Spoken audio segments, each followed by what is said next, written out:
Hey guys, it's the Daily Mountain Bike Rider Josh here, reviewing my 2017 Raleigh Tokul 3. This is a 27.5 plus model hardtail. It is a size medium. The things that this bike comes stock with are things like the 1x11 SRAM NX drivetrain. It has a Suntour XCR 120mm travel air sprung fork. Along with that, it comes with stock hydraulic brakes, a non-dropper seat post, and basically everything you need to have a great time. The reason I bought this bike was threefold. One, it was the aggressive geometry hardtail that this has.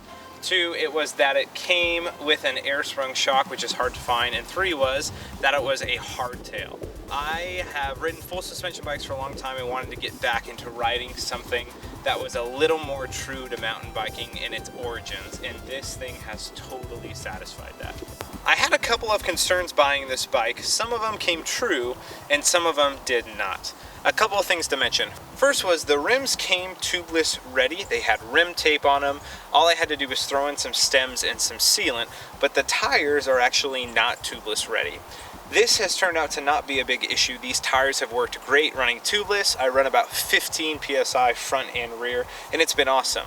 The only issue I had on the rear tire was actually the tape busted through one of the spokes, and so I put more sealant in and tried to pump it up, but it still didn't work, so I just had to re-tape that rim, which is not a big deal.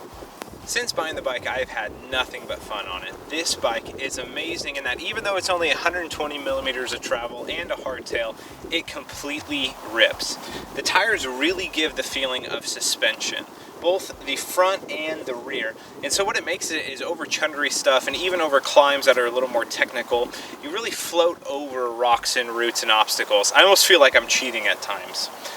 Besides that, I've put about 200 miles on the bike, so not too much, but a good decent amount, and there's a couple of things that I've needed to upgrade. First thing that I realized was the brakes that came on it were not great. If you have never had hydraulic brakes, buy this bike and you'll have no problem.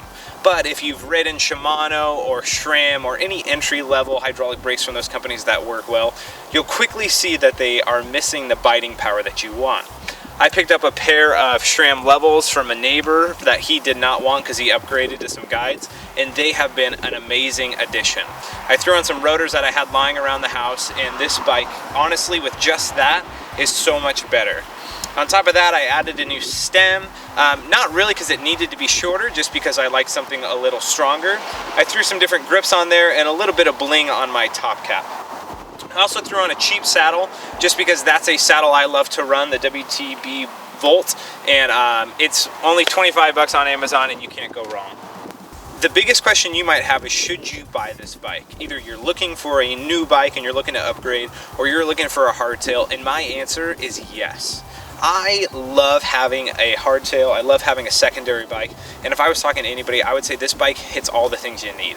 It's cheap, it has good components, it has an air fork, and it is a ton of fun. So whatever you do, check this bike out and seriously consider it. Whether you're a novice, advanced, or intermediate, it's going to be a great bike for you. Thanks for watching my bike check video. Make sure to subscribe, like this video, and please, please, please, whatever you do, ride your bike every day.